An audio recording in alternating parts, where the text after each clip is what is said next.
Bismillahirrahmanirrahim. Alhamdulillahirabbil alamin wa bihi nasta'in ala umurid dunya waddin wassalatu wassalamu ala asyrafil anbiya wal mursalin sayyidina wa maulana Muhammadin wa ala alihi at-tayyibin at-tahirin wa ashabil hudatil muhtadin wattabi'ina lahum bi ihsanin ila yaumiddin. Rabbi shrah li sadri wa yassir li amri wahlul 'uqdatam min lisani yafqahu qawli. Subhanaka la ilma lana illa ma 'allamtana innaka antal alimul hakim. Allahumma rzuqna fahman nabiyyin wa hifdzal mursalin wa ilhamal malaikatil muqarrabin bi rahmatika ya arhamar rahimin. Yang saya muliakan para habaib, para alim, segenap jemaah pengajian berbahagia, wabil khusus Al-Habib Al-Ustadz Umar bin Saleh Al-Hamid selaku pengasuh dari Majlis Al-Arba'in An-Nawawiyah. Semua yang saya muliakan, Assalamualaikum warahmatullahi wabarakatuh.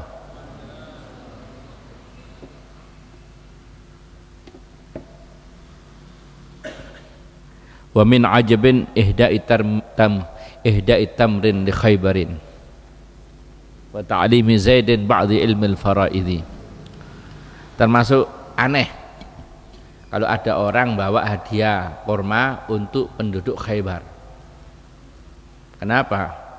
Karena daerah Khaybar itu tempatnya kurma. Kok kita datang ke Khaybar bawa kurma? Atau ada orang mau ngajari Zaid ilmu warisan, ilmu faraid, ta'lim Zaid dan ilmu faraidi. Rasulullah mengatakan afrodukum Zaidun, yang paling ngerti ilmu faraid, ilmu soal pembagian waris itu Zaid. Jadi kalau saya datang ke majelis ini ngajar, ya keliru. Mestinya longgo di situ saya ikut dengar, karena di sini sudah ada ustadznya, Al-Habib Umar bin Hamid bin Salim bin Saleh Al-Hamid. Beliau ini pernah belajar di Hadramut, ya, dan guru-gurunya orang-orang Masya Allah. Tapi ya karena husnudzonnya saya ini diminta untuk duduk di sini. Ya mudah-mudahan pertemuan ini mendatangkan manfaat dan berkah. Saya nggak ngajar, cuma ayo bocor bareng-bareng aja ya. Saya ditodong ini dikasih kitab suruh baca. Bismillahirrahmanirrahim. Al-hadits as-sabi' wal 'ishrun.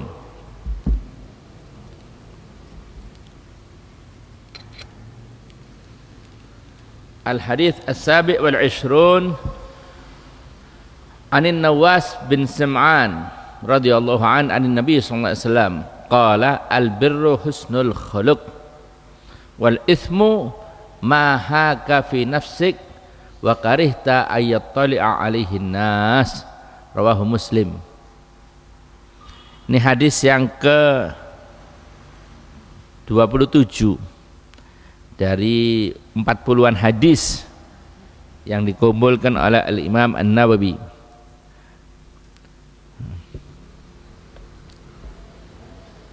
Diriwayatkan oleh An-Nawas bin Sim'an bahwasanya Rasulullah SAW bersabda, al-birru husnul khuluq.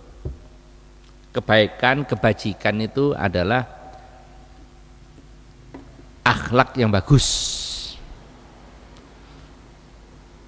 Sirah daripada apa yang disampaikan oleh Rasulullah SAW ini memiliki arti bahwa inti daripada kebaikan itu budi yang bagus, akhlak yang bagus. Kalau ingin tahu apa kebaikan itu, ya akhlak yang bagus itu kebaikan. Hadis ini senada dengan hadisnya Rasulullah SAW, al-hajju arafah. Haji itu arafah. Artinya kamu dikatakan berhaji kalau kamu sempat wukuf di Arafah. Tapi kalau kamu nggak sempat wukuf di Arafah, nggak dapat haji. Walaupun kamu tawaf, walaupun kamu sa'i, kamu nggak dapat haji. Karena intinya haji itu adalah wukuf di Arafah. Kalau yang lain-lain itu kena ada udzur itu bisa diganti dengan dam dan lain sebagainya. Tapi kalau wukuf di Arafah nggak bisa diganti. Maka itu walaupun orang itu sakit dan sebagainya biasanya dibawa ambulan walaupun sesaat untuk lewat di padang Arafah. Karena kalau sempat wukuf di Arafah di waktunya itu berarti dia dapat haji. Kalau nggak sempat wukuf nggak dapat haji dia. Intinya haji adalah Arafah. Nah ini juga begitu Rasulullah SAW.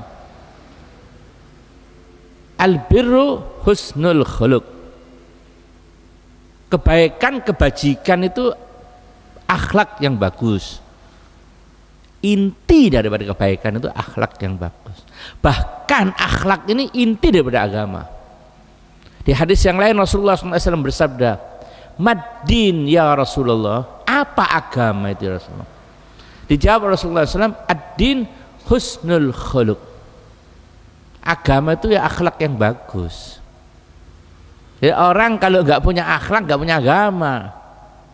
Bahkan al-mutasawwifah, ulama-ulama tasawuf, ya banyak berpendapat. Tasawuf itu apa? Husnul khuluq. At-tasawuf at-tahalli bikulli khuluqin sani wat-takhalli min kulli khuluqin dani. Tasawuf itu apa? Tasawuf itu menghiasi diri dengan akhlak-akhlak yang bagus, sani, atau sebagian mengatakan at-tahalli bikulli khuluqin sunni, sesuai dengan sunnah akhlak yang disunahkan, yang diajarkan Rasulullah SAW. Wat-takhalli, dan membersihkan diri daripada semua akhlak-akhlak yang rendah. Itu tasawuf itu. Man zadaka fi khuluqih faqad zadaka fi tasawufih. Barang siapa tambah akhlaknya berarti tambah tasawufnya. Ngaku tasawuf tapi nggak ada akhlaki, ya percuma. Walaupun dia tagasyuf, apa caranya orang tirakat, mangani ngurang, mangombe, tapi sinis sama orang, sombong, ya ndak nargane. Harganya itu akhlak. Ya. Dan Islam itu sabda Rasulullah SAW tadi, ad-din husnul khuluq. Agama itu ya akhlak yang bagus itu. Bahkan inti ba'tsah, dibangkitkannya, diutusnya Rasulullah SAW untuk akhlak. Innama bu'ithtu liutammima makarimal akhlak. Aku ini diutus hanya untuk menyempurnakan akhlak. Kalau di ilmu nahwu dikatakan innama itu adat hasr, punya arti hanya untuk menyempurnakan akhlak. Jadi inti agama itu yang dibawa Rasulullah itu untuk ngatur akhlak. Lah akhlak ini maknanya luas. Akhlak kepada Al-Khaliq, pencipta alam semesta, Allah Subhanahu wa taala. Bagaimana kita ini terhadap Allah yang menciptakan kita. Kita ini dari nggak ada dicipta oleh Allah, jadi makhluk sempurna. Alladzi khalaqaka fasawwaka fa'adalaka fi ayyi suratin ma syaa rakkabaka. Menciptakan kamu, membentuk kamu dalam bentuk yang bagus, kamu dibentuk oleh Allah Subhanahu wa taala. Subhanallah. Ini harus kita kenali nih. Harus dikenali Allah Subhanahu wa taala. Bukan hanya cipta, semua kebutuhan kita disiapkan. Bumi kita tinggal pijak, kita tinggal jalan di atasnya ke sana kemari. Makanan sudah ditumbuhkan oleh Allah. Kita belum sempat berpikir untuk makanan kita, Allah sudah tumbuhkan. Itu beras sudah berjuta-juta hektar, buah-buahan beraneka ragam. Kita nggak mikir itu, Allah Tuhan yang mikirkan gitu. Bukan tugas kita mikirkan itu tugasnya Allah Tuhan. Nggak nyampe kalau kita cipta, kasih mata, kasih hidung, kasih kuping, tangan, kaki, semuanya itu Allah. Kita perlu ini, ada langit, Allah nyiptakan perlu matahari untuk supaya kita bisa beraktivitas. Insya Allah diciptakan oleh Allah Subhanahu wa ta'ala. Ini perlu kita kenali. Kemudian bagaimana kita terhadapnya? Bagaimana kita terhadapnya, terhadap Allah? Ini akhlak, ini agama. Kita dikenalkan kepada Allah Subhanahu wa ta'ala. Akhlak terhadap Rasul sallallahu alaihi wasallam, utusan Allah, manusia sempurna, manusia yang luar biasa, tidak ada cirinya baik zahirnya maupun batinnya. Dan Rasulullah sallallahu alaihi wasallam ketika Siti Aisyah ditanya, kaifa kana khuluqu Rasulullah sallallahu alaihi wasallam, bagaimana akhlaknya Rasulullah sallallahu alaihi wasallam? Siti Aisyah mengatakan kana khuluquhul Quran. Akhlaknya Rasulullah ya Quran itu. Ingin tahu Quran dalam praktek hidup adalah Rasulullah SAW. Kepribadiannya adalah Al-Quran, itu Rasulullah SAW. Adabani Rabbi fa ahsana ta'dibi. Saya dididik oleh Allah dan Allah membagusi pendidikannya terhadapku. Jadi manusia yang bagus, ya manusia yang akhlaknya bagus. Jadi Rasulullah SAW nggak ada manusia yang akhlaknya lebih daripada Rasulullah SAW. Karena memang beliau sosok guru untuk itu. Sehingga Allah Subhanahu wa taala memuji Rasulullah SAW dalam Al-Qur'an, wa innaka la ala khuluqin azim. Sungguh kamu wahai Muhammad di atas akhlak yang agung. Man ra'ahu badihatan habah wa man khalatahu ahabbah. Barang siapa melihat sepintas Rasulullah pasti kagum, dan barang siapa berkumpul pasti cinta dengan Rasulullah SAW. Itu Rasulullah SAW. Karena wa innaka la ala khuluqin azim. Sungguh kamu di atas akhlak yang agung. Kata para ulama, ini pujian luar biasa. Allah tidak mengatakan wa innaka fi khuluqin azim, kamu dalam akhlak yang agung, tapi di atasnya akhlak yang agung. Dalam bahasa ala itu lil isti'la, huruf ala itu lil isti'la, maknanya mengungguli, mengatasi. Kalau fi di dalam, artinya begini, contohnya ana ajlisu alal kursi, saya duduk di atas kursi, artinya saya di atasnya, bukan sejajar dengan kursi, di atasnya kursi.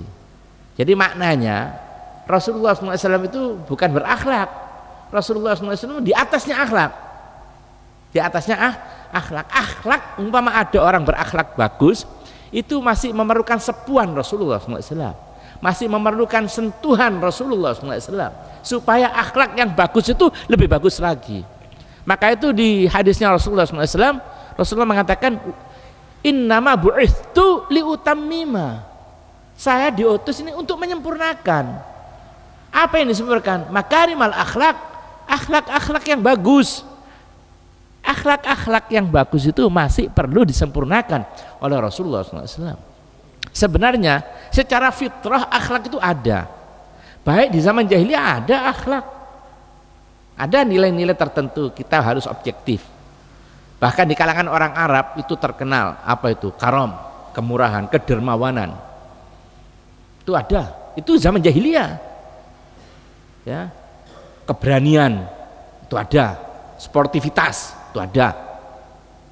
Itu di kalangan orang Arab. Bahkan diriwayatkan dulu ada seorang jahiliyah ini ya, kaya, dan dia orangnya pemurah.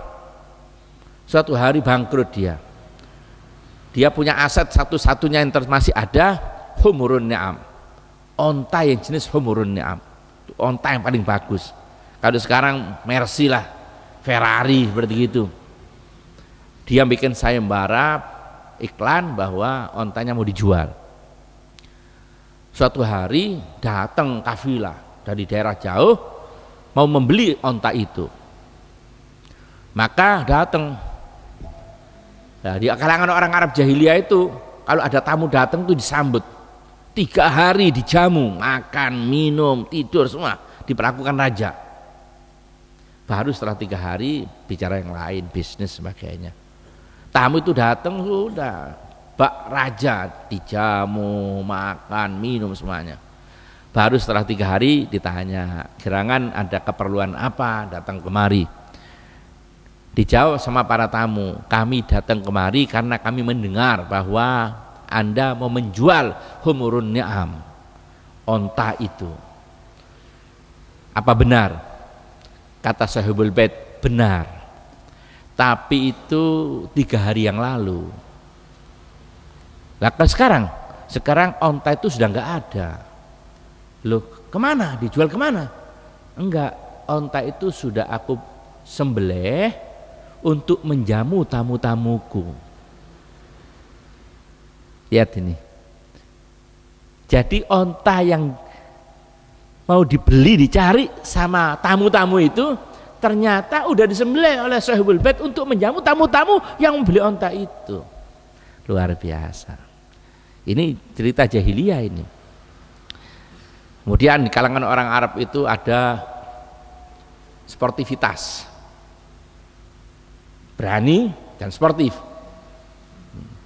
Dan sampai sekarang masih ada sportivitas itu. Kalau kita di negara Arab itu misalnya anak-anak kecil itu kadang-kadang kalau bertengkar gitu ya, kemudian ternyata dia keliru, itu temannya tuh dirangkul, anak kecil-kecil dirangkul, samihni, dicium kadang-kadang, samihni, wallah samihni ya akhi, wallah samihni ya, wallah ana asif, gitu. Anak kecil-kecil minta maaf, saya keliru, saya dicium.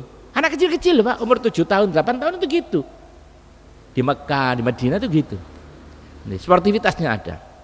Dan di antara sportivitasnya orang Arab dulu jahiliyah, ini jahiliyah ya. Mereka itu perang kadang-kadang antar kabilah. Ya. Siang itu perang. Tapi kalau kabilah yang jadi musuh perang itu malam datang sebagai tamu, disambut sebagai tamu. Masya Allah begitu. Itu termasuk ya.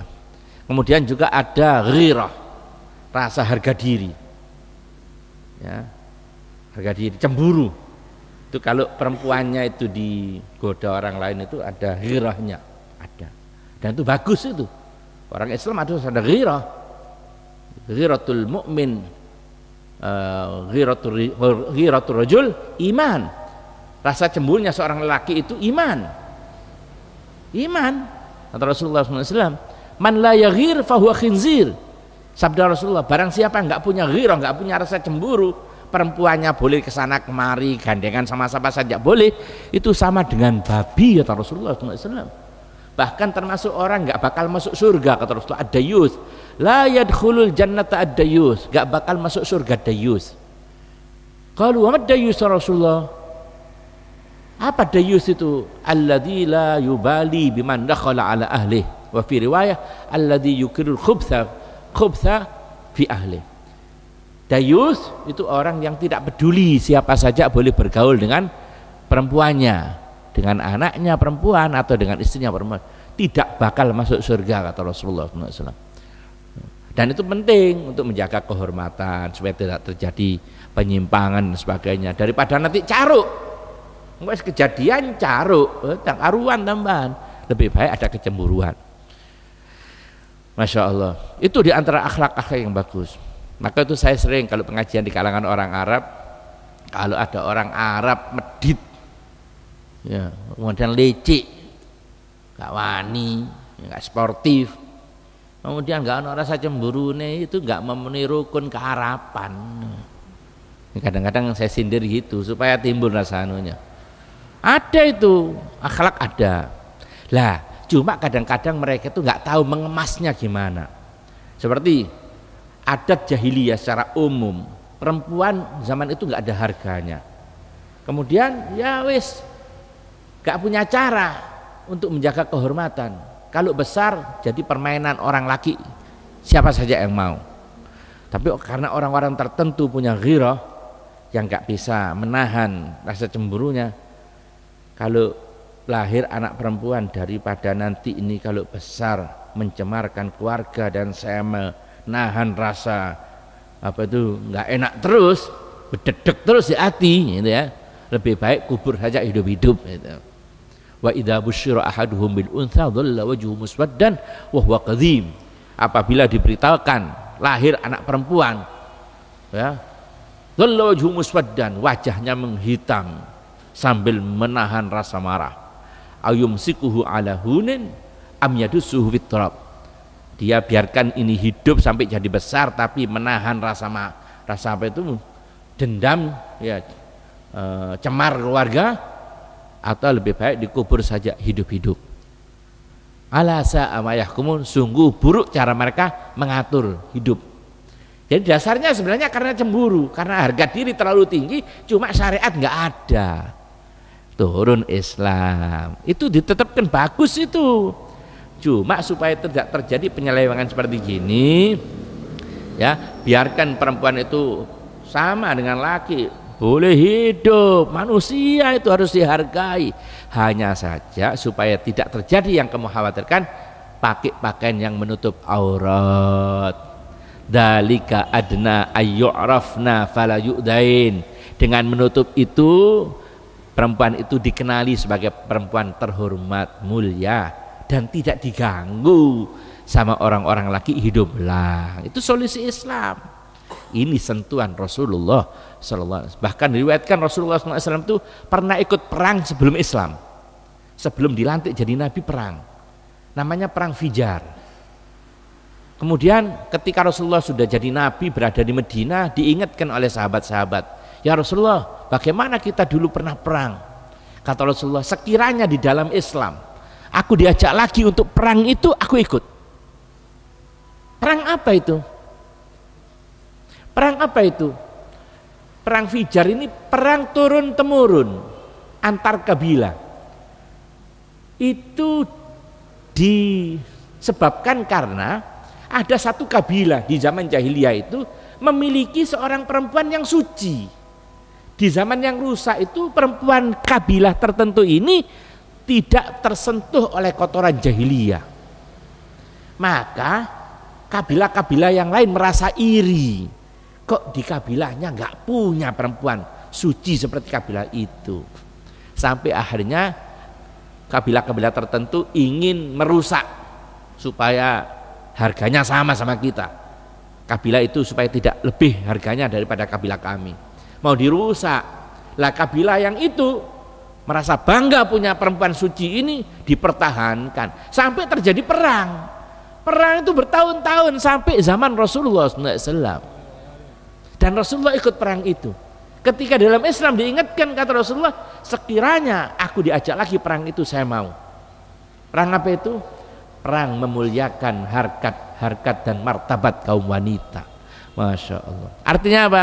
Di zaman dulu pun ada akhlak, cuma perlu sentuhan Rasulullah. Bahkan zaman ini juga, apalagi zaman sekarang, sudah perempuan dieksploitasi, dijual belikan. Kadang jual barang, bukan barang yang ditawarkan, perempuannya yang ditawarkan dulu.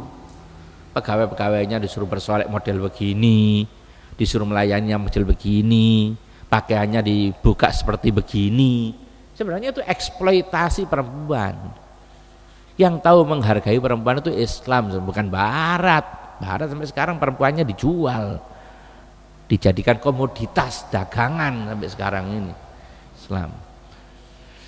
Nah, sampai Islam mengatakan ma akraman nisaa illa karim wa ma ahanahunna illa laim. Tidaklah seseorang memuliakan perempuan melainkan orang mulia. Yang bisa memuliakan perempuan orang mulia, yang menghinakan perempuan orang hina. Itu Islam. Sampai Islam mengatakan al jannah tahta aqdamil ummahat, surga di bawah telapak kaki ibu. Itu Islam. Tidak ada, bukan Barat itu. Surga di bawah telapak kaki ibu, itu Islam, bukan Barat. Masya Allah. Cuma banyak orang Islam nggak memahami. Kadang-kadang memahami Islam dari kacamata orang Barat yang sudah sinis sebelumnya terhadap Islam. Mereka tidak memahami yang sebenarnya. Alhasil, wa ma min khuluqin fil bariyati mahmud illa wa huwa mutalaqqan an zainil wujud. Semua perangai bagus, akhlak bagus yang ada pada manusia, itu sumbernya, sokok gurunya adalah Nabi Muhammad sallallahu alaihi wa alihi wasallam. Nah, dan inilah inti dari apa yang dibawa oleh Rasulullah SAW. Husnul khuluq, ad-dinu husnul khuluq. Bahkan dengan akhlak yang bagus, innar rajula la yablughu darajatas sha'imil qa'im ya bil khuluqil hasan.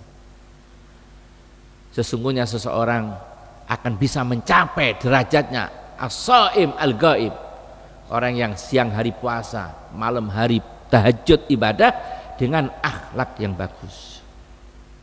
Bahkan mungkin walaupun sering tahajud tapi akhlaknya nggak ada nilainya. Sampai juga ada riwayat hadis mengatakan la syai'a athqala fi mizanil mu'min yaumal qiyamah min khuluqin hasan, atau athqalu ma yudha fi mizanil mu'min al khuluqul hasan, atau khuluqun hasan. Tidak ada sesuatu yang lebih berat di timbangan seorang mukmin di hari kiamat seperti akhlak yang bagus. Bahkan Rasulullah SAW mengatakan juga, aktsaru ma yudkhulun nas al jannah taqwallah wa husnul khuluq. Yang paling banyak memasukkan manusia ke dalam surga adalah takwa pada Allah dan akhlak yang bagus. Jadi begitu. Ini intinya. Rasulullah SAW mengatakan ad-din al-birru husnul khuluq. Kebaikan, kebajikan itu ada akhlak yang bagus. Kalau ingin timbangan kita berat di hari kiamat, baguslah. Dan sebagian ulama mengatakan, apa akhlak yang bagus itu? Apa akhlak yang bagus? Akhlak yang bagus adalah tibul kalam, bicara yang bagus, bicara yang sejuk, yang enak, yang tidak menyinggung perasaan orang. Itu akhlak yang bagus. Jadi intinya agama akhlak yang bagus. Intinya akhlak yang bagus adalah bicara yang bagus. Jadi kalau ingin tahu orang itu akhlaknya bagus, lihat cara bicaranya. Karena cara bicara cermin daripada akhlak yang bagus. Tapi bukan berarti kalau harus bicara bagus itu menghilangkan ketegasan, tidak. Ya kalau waktu amar ma'ruf nahi mungkar ya tegas, tapi bukan berarti harus mencela orang, ngilono orang, enggak. Tetap tegas ya, tapi tetap dengan akhlak yang bagus begitu. Cukup ya. Terus tanggi. Ayo. Ini ada dua riwayat ini. Kemudian wa an Wasibah bin siapa ini? Bin Ma'din radhiyallahu an qala, diriwayatkan juga oleh Wasibah bin Ma'din radhiyallahu an berkata, ataitu Rasulullah sallallahu alaihi wasallam, saya datang kepada menghadap Rasulullah sallallahu alaihi wasallam. Faqala ji'ta tas'alu 'anil bir, kamu datang mau tanya tentang kebaikan? Nabi ya dikasaf, kalau wali kasaf, kalau nabi wis rodi teko wahyu daripada Allah Subhanahu wa taala. Jadi ini sahabat dijomblok, datang belum tanya wis dijomblok dhisik. Kau datang mau tanya tentang kebaikan ya, gitu. Subhanallah. Ojo maneh nabi, aulia iso boco kok. Yang hatinya bersih, jernih itu bisa. Maka itu kalau duduk di hadapan guru-guru yang arifin, yang aulia ya, itu harus penuh kesopanan. Ojo ono suudzon. Dan suudzon itu membuat sir nggak mengalir, gap. Tapi kalau dengan husnudzon, hati plong, loyal, mahabbah gitu ya, walaupun cuma duduk, itu dari hati ke hati itu nyambung. Karena sebenarnya yang bisa diungkap lisan itu sedikit. Sebenarnya yang lebih bisa mempengaruhi dari para aulia, ulama, itu sebenarnya getaran-getaran hati. Itu yang bahkan orang kadang-kadang duduk dengan wali tanpa ngomong dapat kok ilmu, dapat sir. Tiba-tiba hatinya lunak, tiba-tiba matanya menetes. Aulia-aulia gitu, ngomong nggak terlalu, bahkan mereka kadang-kadang ngurangi ngomong, dikeliru. Wali-wali itu banyak. Dikatakan di antara tanda ulama ul akhirah, tanda ulama akhirah kata Rasulullah, tambah ulama, tandanya ulama akhirah. Ya, kalau ulama dunia biasanya akeh ngomongi untuk menutupi anunya ngomong akeh. Ulama akhirah idza ru'u dzikirallah, sepintas wadahnya dilihat mengingatkan pada Allah Subhanahu wa taala. Maka itu kalau duduk sama mereka itu hati disiapkan, lebih daripada pendengaran ini hati disiapkan, adab, akhlak, husnudzon, mahabbah itu diberikan. Nanti mengalir sendiri. Dan setiap apa yang ada di sekitar kita ini ada radiasinya, ada pengaruhnya.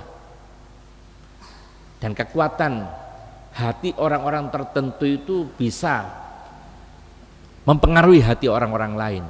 Ada daya infial katanya. Kalau orang-orang dengan belajar semedi untuk tenaga dalam saja bisa mempengaruhi orang, apalagi yang dengan riyadhah diniyah sesuai syariatnya Allah Subhanahu wa taala. Aulia-aulia itu wa nadratun minhumu in sahhat ala ahadin ahyathu haqqan walau qad sara fit turabi. Satu pandangan khusus dari seorang wali apabila mengena seseorang bisa menghidupkan orang itu. Walau qad sara fit turabi, istilahnya walaupun dia sudah berada di dalam tanah bisa hidup lagi. Artinya hati yang mati ya, dengan pandangan khusus apalagi dengan hikmah yang diberikan, itu hati itu bisa hidup. Sabda Rasulullah SAW, sa'ilul ulama wastami'u kalamal hukama fa inna Allah yuhyil qalbal mayyit binuril hikmah kama yuhyil ardal mayyit bima'il matar. Tanyalah kepada ulama tentang hukum-hukum dan dengarkanlah olehmu wejangan-wejangan ahli hikmah.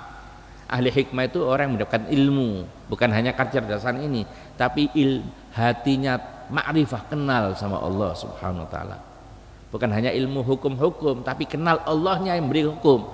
Banyak orang kenal hukum, tapi nggak kenal Allah, nggak wedi.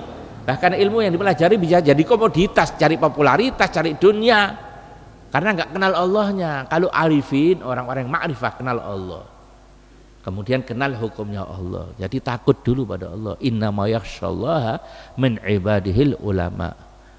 Hanya orang-orang yang berilmu yang takut pada Allah. Kata para ulama, yang dimaksud orang-orang berilmu, ilmu billah, ilmu tentang Allah, bukan tentang hukum-hukum Allah. Bahkan sebagian ulama mengatakan wala yajuzu hamlu hadhil ayat ila ulama'il ahkam li'anna al-ghalib 'indahum adamul khasyah. Tidak boleh menafsirkan ulama yang dimaksud di situ ulama tentang hukum-hukum saja, karena orang yang hanya tahu hukum-hukum nggak tahu tentang Allahnya, umumnya nggak takut sama Allah. Ilmunya kayak debatan, cari nama, cari dunia, cari popularitas. Tapi kalau kenal Allah ini Pak, terus kenal ilmu, pakai ilmunya dipakai untuk mendekat diri pada Allah Subhanahu wa taala. Tanya pada ulama, wastami'u kalamal hukama, dengarlah olehmu wejangan-wejangan para hukama, orang-orang yang punya ilmu hikmah, para aulianya Allah Subhanahu wa taala. Li'anna Allah yuhyil qalbal mayyit binuril hikmah, karena Allah bisa menghidupkan hati yang mayit, yang mati dengan cahaya hikmah, kama yuhyil ardal mayyit bima'il matar, sebagaimana Allah bisa menghidupkan bumi yang tandus, tanah yang kering dengan curahan hujan. Tanah tandus kasih hujan, cukul segala macam Pak, jadi subur. Itu kalau mendengarkan petuah-petuah ahli hikmah, ulama yang tadinya hati mati, gak kenal baik, ya Allah timbul segala keinginan kebagusan timbul. Naam, nang dia aku ngomong nih.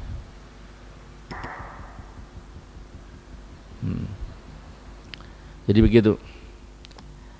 Jadi kembali lagi, Rasulullah SAW itu wahyu ya, orang datang tahu. Orang-orang aulia ahli hikmah juga begitu. Ittaqu firasatal mu'min fa innahu yanzuru binurillah.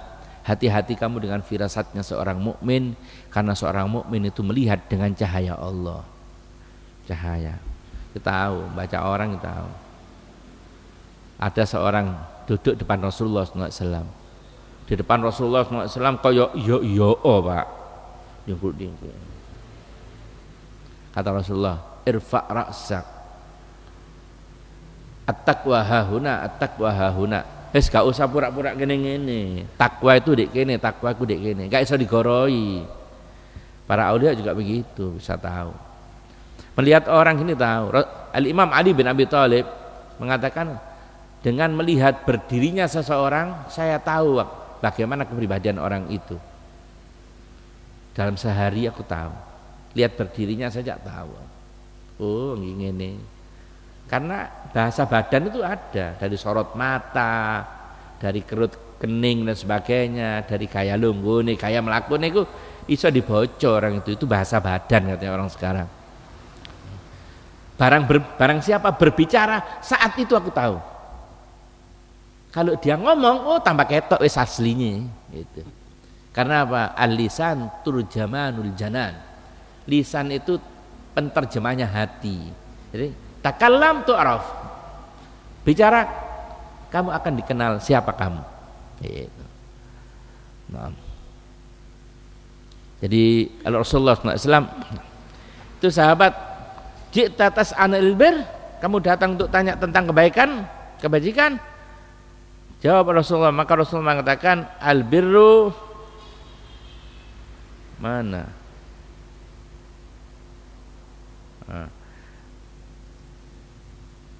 Al-birru qultu na'am ya Rasulullah. Saya katakan iya betul ya Rasulullah, mau tanya tentang kebajikan.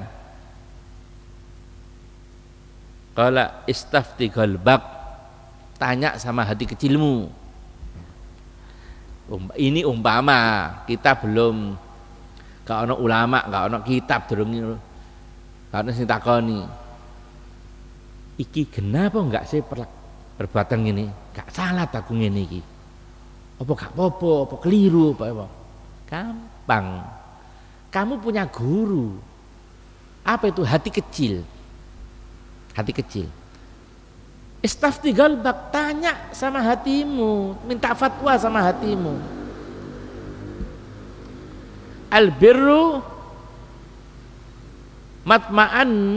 matma'annat ilaihin nafas. Kebaikan itu yang jiwa tenang ketika melakukannya. Ana dhuwit umpamane. Gak ana sing ngro iki dalan. Dik kono ana dodolan. Nggih. Tapi ndak ketok kabeh ngono. Iki dhuwit iki kan gak ana sing duwe iki tak jogok ae. Nah. Tanya iki gak apa-apa oleh iki haram atau halal. Tanya sama dia. Kalau kamu waktu mengambilnya merasa resah, gelisah, takut diketahui orang, ya berarti gak benar itu. Tapi kalau kamu ketika mengambilnya tanpa beban, bukan mati rasa loh ya. Oh no, mati rasa. Artinya nggak dia apa-apa, berarti duit halal gitu loh. Ya berarti nggak halal di situ. Bisa tanya sama hati kecil, ya. Al-birru matma'annat ilaihin nafs. Watma'anna ilaihil qalb, dan hatimu enak, nafs, jiwamu tenang, tentram, hatimu enak waktu melakukan itu berarti bagus. Wal itsmu, adapun dosa, kejahatan, mahaka fi sadrik, yang jiwamu gak enak, resah, gelisah, bingung ketika melakukan, itu berarti itu dosa. Wa karihta ayattali alaihin nas, dan kamu gak mau diketahui orang. Kamu nggawa ngene-ngene wedi diketahui orang, ya berarti kowe barang gak genas sing kon lakoni kowe. Umpama wong ngelirik wong wedok, nggih, umpamane kopian ngelirik wong wedok. Nggih. Yo ngelirik wedok, yo ngelirik kono pisan wedi ana sing ndelok. Waktu dheweke ngelirik wedi ana sing ngleru. Ya berarti dosa wis, gak perlu dalil wis kan gitu ah. Itu sampean di kamar ambek bojo, duduk cuma lirik Pak. Sampean tarik gak apa-apa. Sampean gak wedi apa-apa kan gitu ah. Enggak risih gak apa, berarti halal. Kan ini halal kan, malah untuk ganjaran. Untuk ganjaran, Ustaz. ismu ma haka fi sadrik wa karihta ayattali alaihin nas. Wallahu taala a'lam bissawab.